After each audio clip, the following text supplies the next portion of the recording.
Sir ఇక్కడ మోదీ గారు ఏమైనా దీన్ని అంటే చెప్పినట్టు ట్రంప్‌తో మాట్లాడి గావచ్చు, లేకుంటే ఇజ్రాయెల్ ప్రధానితో మాట్లాడి గావచ్చు, ఇరాన్‌తో గావచ్చు, ఏమన్నా చర్చలు జరిపి దీన్ని శాంతి వైపుగా ఏమన్నా నడిపించే పరిస్థితి ఉందా సార్ ఇప్పుడు? మన భారత ఎక్స్టర్నల్ అఫైర్స్ మినిస్టర్, హ్మ్. ఎక్స్టర్నల్ అఫైర్స్ మినిస్ట్రీ, హ్మ్. మన అంబాసిడర్స్, మన ప్రధానమంత్రి అందరికీ టెలిఫోన్ చేసి మాట్లాడుతూనే ఉన్నారు. హ్మ్. మొన్న న్యూస్లో వచ్చింది ఆయన నెతన్యాహుతోని మాట్లాడారు అని. అవును. మన రొబెరోతోని ఇది మార్క్ రొబెరోతోని ఈయన మన ఎక్స్టర్నల్ అఫైర్స్ మినిస్టర్ జయశంకర్ గారు మాట్లాడుతున్నారు. హ్మ్. యూఏఈతోని వీళ్ళతోని అందరితోని మాట్లాడుతూ ఉన్నారు. దీని వలన వీళ్ళు అడ్వైజ్ చేసేది ఏంటంటే సమస్యని ఇది శాంతియుతంగా పరిష్కారం చేసుకోండి. హ్మ్. ఇది యుద్ధం దేనికి ఇది కాదు. దాంట్లో నష్టపోయేది సామాన్య ప్రజలే. మిగతా మొత్తం ప్రపంచం ఈ ఆయిల్ మీద ఆధారపడి ఉంది కాబట్టి హ్మ్. వాళ్ళందరూ ఎఫెక్ట్ అవుతారు అని చెప్పడానికి ప్రయత్నాలు చేస్తున్నారు. హ్మ్. మన వంతును మేము ప్రయత్నం చేస్తాము. బ్యాక్ ఛానల్ డిప్లొమసీ టాక్స్ కూడా జరుగుతూ ఉంటాయి. హ్మ్. భారతదేశాన్ని, భారత ప్రధానిని, భారత విదేశాంగ శాఖ మంత్రిని మొత్తం ప్రపంచం గౌరవిస్తుంది. హ్మ్.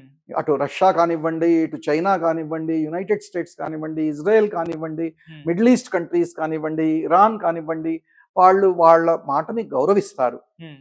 కానీ వాళ్ళకి జరిగిన నష్టాన్ని ఇది ఎదుర్కోవడానికి ఒకవేళ మొండిపట్టు పడితే ఇది వాళ్ళు అది తగ్గే వరకు వాళ్ళ శక్తి తగ్గే వరకు హ్మ్. కొనసాగే ఛాన్సెస్ ఉన్నాయి. ఎలాగూ ఒక నెల అన్నారు కదా! ఆ నెల దాకా మనం వేచి చూడాలి. హ్మ్. ఎంత ఈ సైన్య శక్తి తగ్గుతుంది అనేది. హ్మ్. ఇటుపక్క ఇరాన్ గల్ఫ్ దేశాల మీద ఎక్కువగా ఫోకస్ పెట్టేసింది. సో, గల్ఫ్ దేశాలనే టార్గెట్ చేస్తుంది. గల్ఫ్ దేశాలు మాత్రం తిరుగుబాటు చేయట్లేదు. అవి అలా చూస్తూ ఉండిపోయాయి. మరెందుకు గల్ఫ్ దేశాలు ఇరాన్ మీద దాడికి దిగట్లేదు? గల్ఫ్ దేశాలు డైరెక్ట్‌గా వాళ్ళ మీద యుద్ధం చేశాము అనలేదు. హ్మ్. కానీ గల్ఫ్ దేశాల్లో యునైటెడ్ స్టేట్స్ సైనిక స్థావరాలు అన్నిట్లో ఉన్నాయి. అవును. వాళ్ళ హెల్ప్‌తోనే వాళ్ళ సెక్యూరిటీ గ్యారంటీ అంతా యునైటెడ్ స్టేట్స్ ద్వారానే కదా! హ్మ్. ఇరాన్ ఏమో యునైటెడ్ స్టేట్స్‌ని వాళ్ళకి హాని కలిగించాలంటే ఎక్కడో అమెరికాలో వెళ్ళి బాంబింగ్ చేసే కేపబిలిటీ లే లేదాయె. ఓకే. కానీ ఈ గల్ఫ్ దేశాల్లో ఉన్న యుద్ధ స్థావరాలు, వాళ్ళ ఎంబసీసు అవి అమెరికన్ టార్గెట్సే, అమెరికన్ పీపులే, అమెరికన్ అసెట్సే. హ్మ్. ఇది వాళ్ళు చేసేది అమెరికా మీద యుద్ధం. వాళ్ళకి మిత్ర దేశాలలో ఉన్న సైనిక స్థావరాల్ని కొడుతున్నారు. హ్మ్. దాని ఆ దాడుల్లో కొన్ని సివిలియన్ వీటి మీద జరుగు కొంచెం హాని జరిగి ఉండవచ్చు. ఓకే. కొంతమందికి చనిపోయి ఉండవచ్చు. సార్ ఇక్కడ ఒకసారి ట్రంప్ గురించి మాట్లాడుకుందాం సార్. సో, ఫస్టు వెనిజులా అధ్యక్షుడిని తీసుకెళ్ళిపోయాడు. వాళ్ళ దేశం పైకి వెళ్లి దాడి చేసి తీసుకెళ్ళిపోవడం జరిగింది. ఇప్పుడు ఇంకో దేశం పైన దాడి చేసి ఖమేనీని చంపేశారు. ఇక మున్ముందు మళ్ళీ క్యూబా అంటున్నారు. శాంతిపరంగానే మేము దాన్ని ఆక్యుపై చేసుకుంటామని చెప్తున్నాడు. అంటే ప్రపంచంలో ఉన్న చాలా దేశాలని తన కంట్రోల్‌లో ఉంచుకునే ప్రయత్నం చేస్తున్నాడా? మరి ఇది చూస్తూ మిగతా దేశాలు అలాగే ఉన్నాయి గాని ఏం చేయలేని పరిస్థితి. ఏంటి ట్రంప్ వైఖరి పైన మీ ఒపీనియన్ ఏంటి సార్? ట్రంప్ ఎప్పుడు ఏమి చెప్తారో మనకి తెలీదు. దాని మీద దాన్ని అట్‌లీస్ట్ భారతదేశంలో మనం హ్మ్. నమ్మలేము. హ్మ్. ఎందుకంటే ప్రతిసారి భారత్ పాక్ యుద్ధాన్ని నేను ఆపాను, నేను ఎన్నో లక్షల మందిని ఇది అణ్వాస్త్రాల నుంచి నాశనం కాకుండా కాపాడాను, నాకు శాంతి ఇది నోబెల్ పీస్ ప్రైజ్ కావాలి, నేను ఎన్నో యుద్ధాలు మొత్తం దీంట్లో ప్రపంచంలో ఆపాను అన్నారు. కానీ యుద్ధానికి మూలకారకుడు ఆయనే అవుతున్నారు. అటువంటప్పుడు ఆయన చేసే చర్యల మీద కమెంట్ చేసే హక్కు కానీ, నాలెడ్జ్ కానీ, ఆయన ఏకాగ్ర నేత, ప్రపంచాన్ని నేత. ఆయన 4 ఏళ్ల కోసం ఎన్నుకోబడ్డారు. మొత్తం యునైటెడ్ స్టేట్స్ వాళ్ళ బలగాలు అన్నీ ఆయన చెప్పినట్టు వింటాయి. కాబట్టి అన్నాళ్ళు ఆయన చేసినట్టే, ఆయన చెప్పినట్టే, రిపబ్లికన్స్ చెప్పినట్టే చేస్తారు. అమెరికాలో కూడా దీనికి విరుద్ధంగా ప్రదర్శనలు జరిగాయి. అమెరికన్ కాంగ్రెస్‌లో కూడా ఇదేంటి హ్మ్, ఈ శాంక్షన్స్ చేయడం అది విరుద్ధమని వాళ్ళ సుప్రీం కోర్ట్ చెప్పింది. కానీ ultimately he is the elected leader of the largest biggest world power. అవును. సో ఆయనకి ఉన్న శక్తిని ఎటువంటి ఉపయోగిస్తారు, ఎందుకు ఉపయోగిస్తారు అని ఆయనే డిసైడ్ చేయాలి. ఓకే. సార్ అంటే అమెరికన్‌లో ప్రజలు కూడా ట్రంప్‌కు వ్యతిరేకంగానే ఉన్నారనుకోవచ్చా సార్? చాలా మంది రోడ్ల మీదకొచ్చి ధర్నాలు చేసిన సందర్భాలు కూడా చూసాం. అది కరెక్టేనండి. ఎందుకంటే అమెరికాలో ఉన్నది డెమోక్రాట్స్, ఇది రిపబ్లికన్స్. అవును. రిపబ్లికన్స్ ప్రెసిడెంట్ ఇప్పుడు ఉన్నారు. ఇంతకు ముందు ఇది డెమోక్రటిక్ ఇది పార్టీ ప్రెసిడెంట్ ఉన్నారు. అప్పుడు డెమోక్రటిక్ పార్టీ ప్రెసిడెంట్స్ ఉన్నప్పుడు వీళ్ళతోని శాంతియుతంగా అణ్వాయుధాలని తగ్గించడం, అణ్వాయుధాలు రాకుండా చేయడం అనే చర్చలు జరుగుతూ వస్తున్నాయి. కొన్నిటికి వాళ్ళు ఒప్పుకున్నారు, కొన్నాళ్ళకి ఒప్పుకోలేదు. ఇది ట్రంప్ ప్రెసిడెంట్ అయిన తర్వాత ధమ్కి ఇచ్చాడు.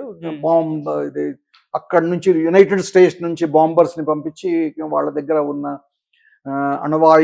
అణువాయుధాలు కాదు, దానికి అణుశక్తిని పెంపొందించే సైట్స్, స్టోరేజ్ ఫెసిలిటీస్ ఎక్కడున్నాయో వాటి మీద దాడి చేశాడు.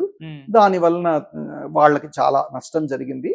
కానీ ఇది ఇంటర్నేషనల్ అటామిక్ ఎనర్జీ ఏజెన్సీ అనడం ఎటువంటి రేడియేషన్ లీక్ లేదు అని చెప్పి అన్నారు. ఇజ్రాయెల్ ఏమో మాకు ఇరాన్ ఎగ్జిస్టెన్షియల్ థ్రెట్, వాళ్ళ దగ్గర అణువాయుధాలు వస్తే అందరినీ బెదిరిస్తుంది, అందరి మీద దాడి చేస్తుంది, అది కాకుండా చూడాలి అనేది ఇజ్రాయెల్ ఎన్నో దశాబ్దాలుగా ప్రయత్నం చేస్తోంది.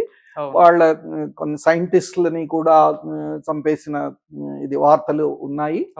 యునైటెడ్ స్టేట్స్ కూడా ఇరాన్ అణుశక్తి కాకుండా ఆపాలని వాళ్ళ డిటర్మినేషన్. వాళ్ళు స్టేటెడ్ మిలిటరీ ఆబ్జెక్టివ్స్ లో ఇరాన్ యొక్క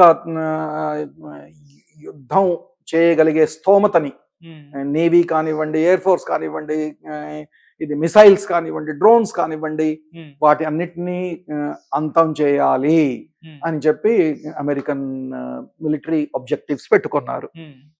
ఇది ఎప్పుడైతే ఇరాన్ వెనుకంజ వేసి మేము టాక్స్ కి రెడీగా ఉన్నాము అని ఒప్పుకుంటారో అప్పుడు యుద్ధం కొంచెం తగ్గే పరిస్థితి రావచ్చు. ఎట్లాగూ ఒక నెల 4-5 వారాలు అన్నారు కాబట్టి అవి ఇంకా మనం అక్కడికి చేరలేదు, వాళ్ళ 7వ రోజు కాబట్టి ఇది ఇంకా జరిగే ఛాన్సెస్ ఉన్నాయి. ఇప్పుడు ఇరాన్ ముందున్న దారులు ఏంటి సార్? లొంగిపోవడమా, లేకుంటే ఈ విధంగా కంటిన్యూ చేస్తూనే వెళ్ళిపోవడమా? ట్రంప్ ఏమో తగ్గను అని అంటున్నాడు, ఇరాన్ కూడా తగ్గను అంటున్నాడు. మరి వాళ్ళు తగ్గకుంటే ఇక వారు నెల కాదు ఇంకొక 2-3 నెలలు నడిచినా కూడా ఆశ్చర్యపోవడం అవసరం లేదు. ఇరాన్ ముందున్న లక్ష్యాలు ఏంటి? వాళ్ళ సుప్రీం లీడర్ ఖమేనీని చంపినందుకు వాళ్ళు ప్రతీకారం ఏమన్నా తీర్చుకుంటారా? ఇజ్రాయెల్ వైపు నుంచి కానివ్వండి, ట్రంప్ వైపు నుంచి కానివ్వండి. సో వాళ్ళ ముందున్న లక్ష్యాలు ఏంటి సార్? వాళ్ళు ప్రస్తుతం వాళ్ళు చెప్పినందుకు మేము ఇది మా సుప్రీం లీడర్ని కొట్టారు, మమ్మల్ని మా మీద దాడి చేశారు, మేము దీన్ని ఒప్పుకునేది లేదు, మేము ప్రతిఘటిస్తాము. వాళ్ళ దగ్గర ఉన్నది ఏంటి? హార్మోజ్ ని స్టాప్ చేయడం. దానివల్ల మనందరం వార్ లో ఇన్వాల్వ్ కాలేదు, మనకి ఎటువంటి ప్రసక్తి లేదు దాంతో, అయినా కూడా మనం ఎఫెక్ట్ అవుతున్నాం. అట్లానే మొత్తం వరల్డ్ ఎఫెక్ట్ అవుతోంది. కాబట్టి ఇరాన్ మీద మిత్ర దేశాలు ఒత్తిడి చేసే అవకాశం ఉంది. బ్యాక్ ఛానల్ డిప్లొమసీ ద్వారా కూడా వాళ్ళ మీద ఒత్తిడి తెచ్చే ఇది ఛాన్సెస్ ఉన్నాయి. ఇజ్రాయెల్ కి, ఇరాక్, ఇది యుఎస్ కి కూడా చెప్పే ఛాన్సెస్ ఉన్నాయి. అప్పుడు ఎవళ్ళో ఒకళ్ళు దగ్గి ఏంటి ఫేస్ సేవింగ్ ఆగా ఏదో చేసుకొని మాట్లాడుకోవడం ఇది మంచిది. అది వాళ్ళ యుఎస్ లో రెజీమ్ చేంజ్ అవుతుందా, యుఎస్ లో కాదు ఇరాన్ లో రెజీమ్ చేంజ్ అవుతుందా కాదా అనేది మనం చెప్పలేం.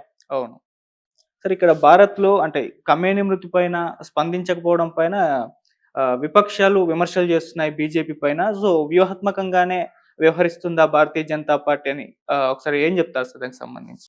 యుద్ధం దేనికి పరిష్కారం కాదు అని ఉమ్, చెప్పి మన భారతదేశం చెప్పింది. అవును. ఇప్పుడు వాళ్ళు ఇరాన్ మీద కానీ వేరే దేశాల మీద కానీ ఇది దాడి జరపడం కరెక్ట్ కాదు ఉమ్, అని చెప్పి చెప్పాయి. అవును. అదే ఇది స్టాండ్ మన భారత విదేశాంగ శాఖ కూడా చెప్పాయి. ఉమ్, కానీ ప్రతిదానికి దాన్ని ఖండిస్తున్నాము, దీన్ని ఇది చేస్తున్నాము అనేది ఉమ్, దౌత్యపరంగా మన ఇంట్రెస్ట్కి అది మంచిది కాదు. ఉమ్, మనము సైడ్స్ తీసుకొని ఆ, ఇది రష్యా యుక్రెయిన్ యుద్ధంలో కూడా మనం ఇద్దరికీ మిత్ర దేశాలే అవును. కాబట్టి మనం ద్వైతపరంగా మనం ఇద్దరితోని మాట్లాడగలిగే ఆ, శక్తి, ఆ కాన్ఫిడెన్స్ భారత ప్రధాని మీద ఉంది. ఉమ్, ఇది అందరికీ మొత్తం వరల్డ్కి ఉంది. అవును. అటువంటప్పుడు ఇది వాళ్ళని క్రిటిసైజ్ చేసి నేను దాన్ని వీళ్ళు క్రిటిసైజ్ చేస్తున్నారు, అది సరికాదు ఇది సరికాదు అని చెప్పడం భారత ఇంట్రెస్ట్కి దోహదం చేయదు. ఉమ్, కాబట్టి యుద్ధాన్ని ఎలా ఆపాలి అనేది మన ప్రయత్నం ఉమ్, ఉండాలి. ఉమ్. దాని వైపు మన భారత ప్రభుత్వం ఇది ఎఫర్ట్స్ కొనసాగిస్తుందని అనుకుంటున్నాను. Thank you so much sir. జై హింద్, జై భారత్.